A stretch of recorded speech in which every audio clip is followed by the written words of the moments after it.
and welcome to Government Unlocked. I'm Ann McManus, and over the coming weeks, we'll embark on an enlightening journey, I hope, together to uncover the workings of our federal government and its impact on our lives and the lives of those we hold dear. From exploring the priorities of various governmental departments to understanding what they mean for you and me, our mission is to demystify the complexities of governance and make them relatable. Today, I'm thrilled to begin our conversation by focusing on education, a topic that touches every community and profoundly shapes our future. Joining me is Dr. Joseph Maruszczak, Superintendent of Sandwich Schools. Since stepping into this role in July of 2022, Joe has been a dedicated leader committed to fostering excellence and equity in education. In this episode, we'll delve into the intersection of local schools with federal and state governments, examining how policies and funding influence the day-to-day realities of our schools. How do federal priorities trickle down to the local level? What challenges and opportunities arise when different levels of government collaborate? These are just a few of the important questions we'll tackle today. So let's start and unlock the vital conversation around education and its role within the broader governmental framework. Hi, Joe. Hi, Ann. How are you? I'm good. That was a mouthful, huh? I know, that's quite a bit there. Thank you for taking the time today.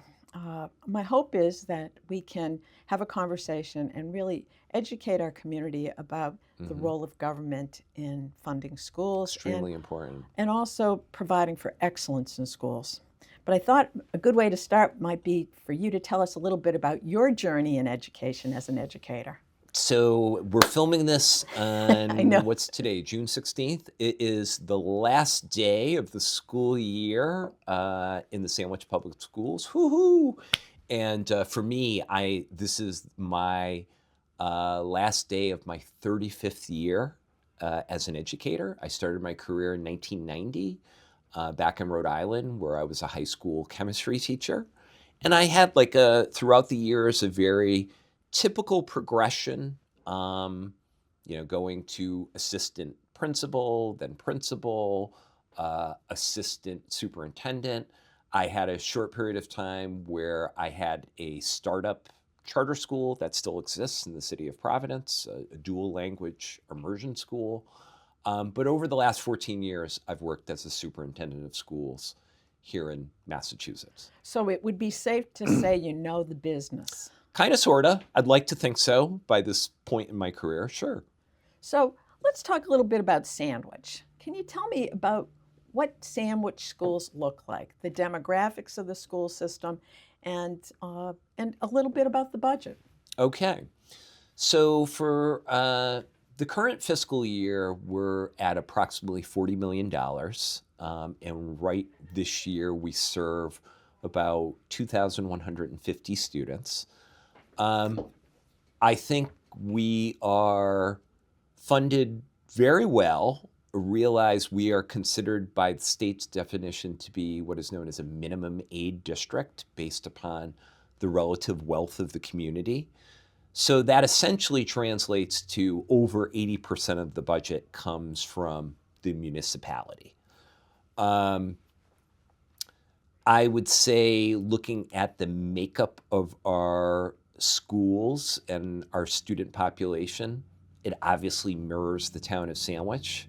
I think racially, we are not very diverse. We're pretty homogenous. However, I think socioeconomically, there is a continuum of, range as far as backgrounds and experiences of the homes that our children come from. I would say, as far as our academic performance, we do extremely well. When you take a look at the Cape and the Islands, as far as how our students do and traditional metrics, things like the MCAS tests, SATs, AP exams, we're pretty much at the top.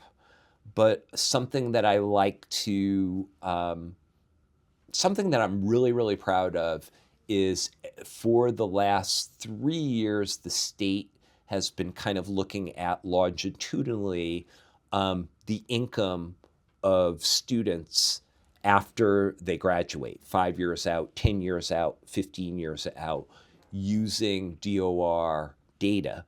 Again, Sandwich, top of the list as far as Cape and the Islands, as far as how Sandwich High School graduates do. So I think our performance is outstanding, and I think that's a credit to our teachers, the professional staff, everybody that really provides services and education to our kids.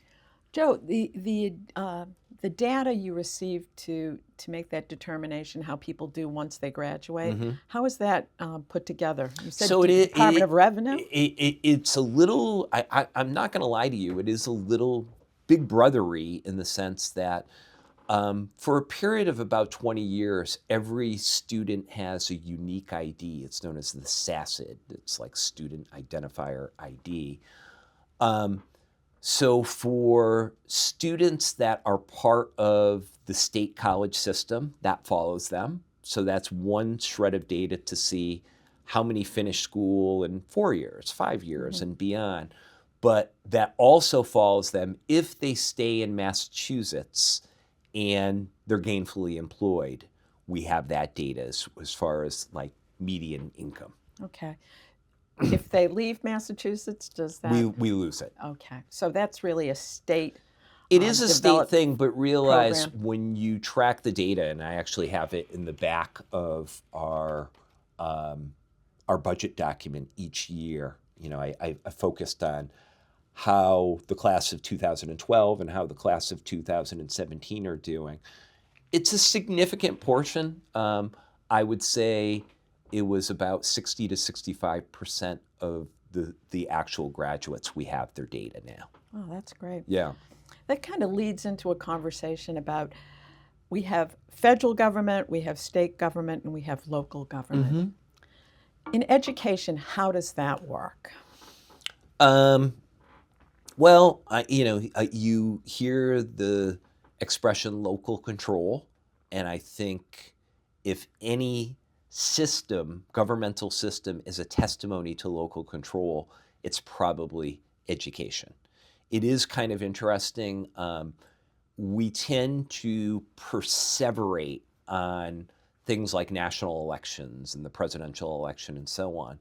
But you could easily make the case that your local elected officials have a much bigger influence on your daily life than, a presidential election.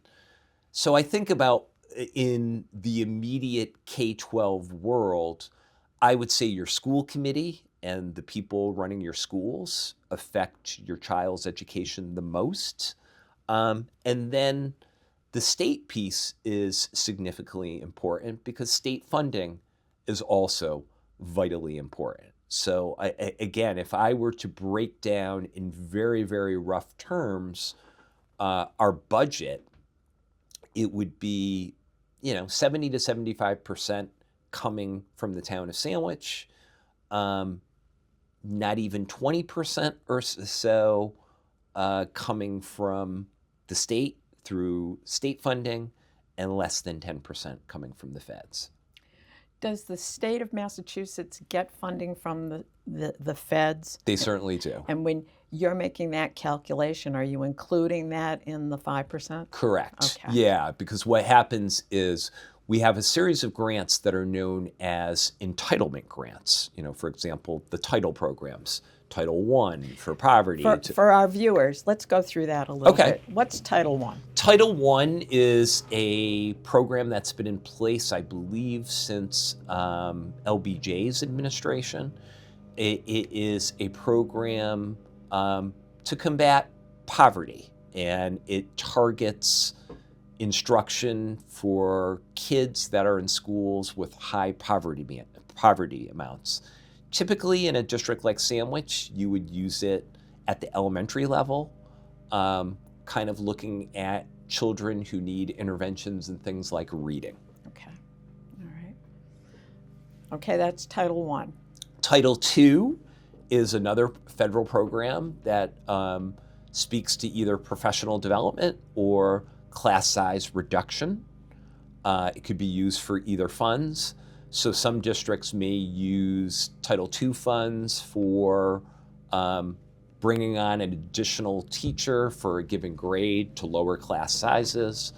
In our case, we use the relatively small number of funds that we receive for professional development programs for teachers. And now, do you have flexibility about how you utilize those funds? You do. So they're not dictated by the state or the feds? There are parameters of how you would use it, but they're not overly stringent. Okay, all right. So are there any other programs that? Sure. There's Title IV, which refers to safe and drug-free schools. So if you had some type of program or professional development around making your school safer or some type of anti-substance abuse program, those funds could be used. One that I did not mention, and I'm kind of going out of numeric sequence here, is Title III, which speaks to programming for English language learners. Our district does not receive a penny of those fundings. And then probably the biggest one is known as IDEA, which stands for Individuals with Disabilities Education Act, which is funding for special education programming.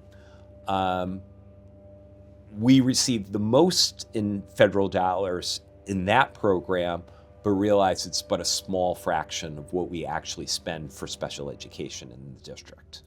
Can you talk a little bit about, I've heard the phrase circuit breaker come up.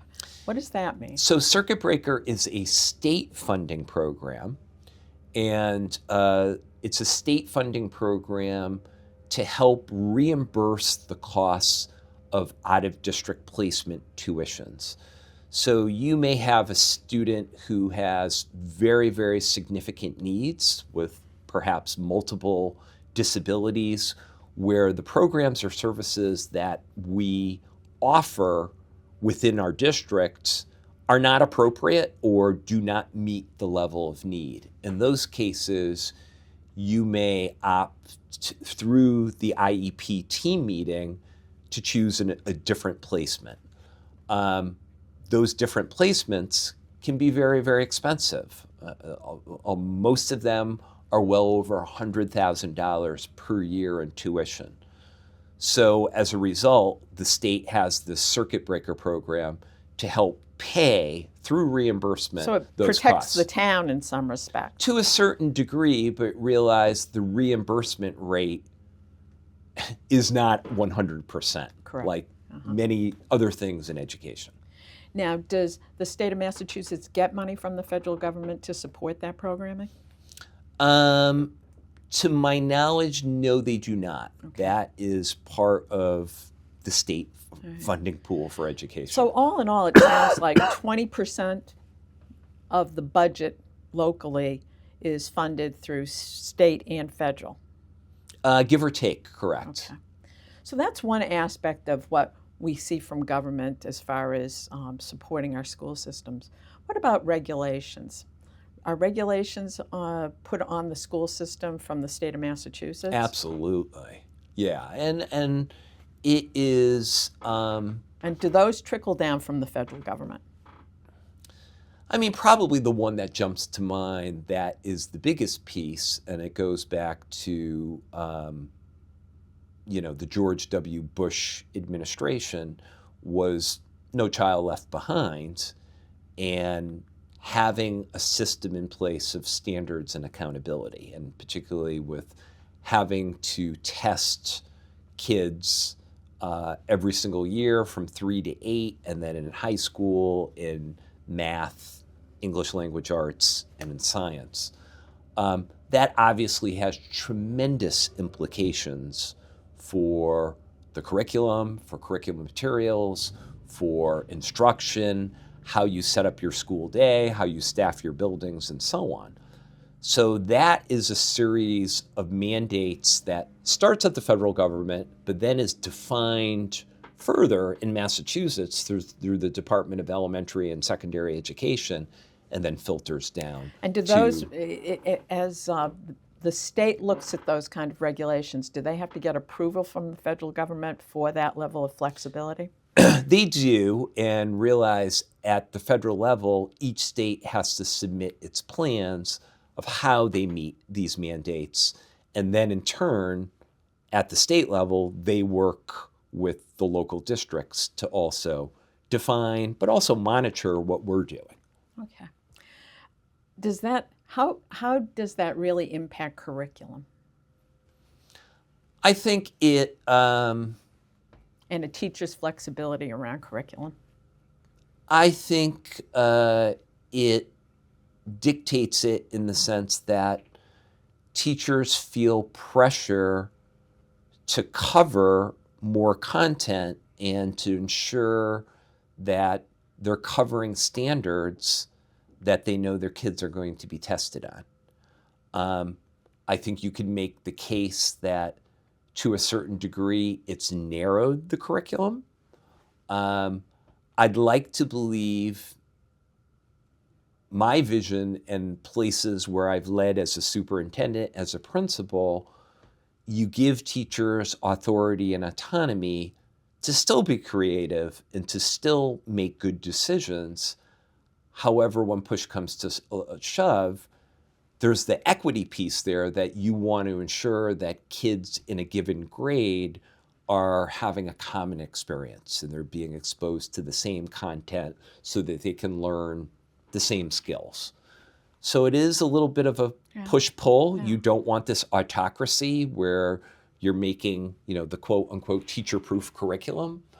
But it also, on the other end, can't be the Wild West where we're saying, hey, be totally creative and do what you want and so on. So it's a compromise. It's a compromise and it's a careful balancing act. And it sounds like it's a compromise that allows a good foundation, but also the creativity for Correct. individual teachers. And I think you can have, generally speaking, you can have more liberty the older the students get. And as the students progress through the high school, there's more avenues, right?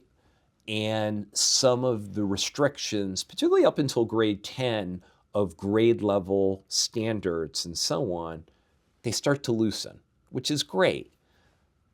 And really, at a school like Forestdale, where your mission is teaching kids to read, you could still be creative, but there's still certain things every kid... People need to read. Need to know and be able to do. So again, it's part of that balancing act. So would it be safe to say that that's one of the things that we derive from a federal program, that there's some equity around what the foundation looks like? Absolutely. Okay. And I'm a big believer that we do need a system of standards and accountability. I know in one of the other programs, Ask the Soup, that I do with Greg Anderson. Yes, I watched that. All right. Well, thank you. Greg and I, before the election, had a discussion about the MCAS ballot question, it no longer counting as a graduation requirement. It also came up as a topic of discussion at the school committee level more than once. And I was very public-facing in saying I was voting no on that question. Not so much because I'm a fan of MCAS, but I do think we need a system of standards and accountability, and I do not want to see an erosion of that. Again, I will put out there, do I have grave concerns about Sandwich High School grads and students? I don't, not in the least bit. But when I look at the full continuum of this state, we can't have a system in place with 351 cities and towns where we have 351 different graduation standards. And I think for the larger system, that ballot measure passing was problematic. Yeah. Well, you need a tool. Sometimes tools aren't perfect tools. Correct. Yeah. How about the issue, I know it's on a lot of people's minds, the issue of safety. With regard to regulations, do those regulations again do they trickle down from a national level to a local level, or are they solely developed on a local level? I think most of what you see at the federal level is not regulation. It's more recommendations. It's, current research and best practices. If you're going to see anything that comes down as a reg, chances are it's going to be Okay, and at maybe the state level. and maybe regulation wasn't the appropriate thing, but recommendations on, I would think, recommendations that are taken from resources that a federal government might have are really helpful to a local Absolutely. Absolutely. in making sure schools are safe. Yeah, and particularly, I think it goes back to, unfortunately, now we're talking over 25 years, it goes back to Columbine. Yeah. The amount of work that's been done at the federal level as far as, the proactive work that you can do to make your school safe, not only the fortification piece or the drill planning and all of that stuff, but to ensure that we have schools that students feel emotionally safe in, and where there's strong connections between students and the adults in the building, and that whole cultural piece. The mental health part Absolutely. is, I think, even more important than Yeah, absolutely. Because any that's other the aspect of proactive it. stuff, so Yeah. you don't get to the place where you have Bad one of those things happen. God forbid moments. Yeah. There's been a lot of talk with the new administration about limiting the Department of Education federally, or eliminating it. Sure. And we have a new secretary. She comes with some unique credentials. Yeah. I know she did serve as on the Board of Education in Connecticut, but is also the CEO of, or was the CEO of I believe it was the World Wrestling Entertainment WWE, Company. yeah. So it's an unusual vitae. But given where we're at right now, is there a role for federal Department of Education in your mind on the local level? I think to a certain degree, yes. I think it's very, very easy to take pot shots at the US DOE. And I had a little bit of an epiphany. I think it was like 8 or 9 years ago. I had a period of time where I served first on a governing board and then the executive committee of an organization called AASA, which is the National Superintendents Association. So 2 or 3 times a year, I'd go to DC for conferences, and there would be a discussion around the latest US DOE regs on school nutrition. And I would see my colleagues just lose their minds, have a visceral response of, what are they doing? And I think this was during the Obama administration, and when Michelle Obama was kind of putting herself out there, kind of championing school nutrition. So initially I was kind of like, oh my God, why are these people having this angry response? And it turned out some of the regs that came down around school nutrition were so onerous that an unintended consequence was food waste. We're saying, you can't offer, you must serve this type of fresh fruit, this type of fresh vegetable, and so on. And what would happen, it was really specific? Super specific. Okay. And particularly, around things like whole wheat pasta and so on, what came back was, in so many districts across the country, kids were just throwing away food. So the good news is, there have since changes and more flexibility been made. But I tell that anecdote because I get the piece around, oh my God, this is crazy. Can't we just have common sense here? My feeling towards DOE, the United States DOE, is I do think for the most part they manage the federal grant programs, the entitlement grant programs, extremely well. I also think some of the work that they do with regard to things like civil rights and investigating if there's been civil rights violations and protecting students and protecting families, that's an important safeguard. And I think my personal experience, yes, the US DOE has people who are career bureaucrats, but it also has people who are very smart and very thoughtful about this type of work. So I'm not dismissive towards, it's just more Waste. bureaucratic waste and bloat. Yeah. So I do not want to see a situation where DOE is completely dismantled. It seems to me, too, it provides an opportunity to gather national research Sure. and disseminate it throughout the country, best practices and so forth. Sure. And it's my understanding is a lot of these positions who have been quote unquote doged are the people who do statistical analysis. Yeah. And thinking about, as, this may seem trite, but people who do critical research, say, on different reading programs, okay? Say you're a school district like Sandwich and you want a solid research foundation on, hey, we've got an issue with our second graders. They're not decoding words at the rate that they should. Mm-hmm. To have that type of research at your disposal.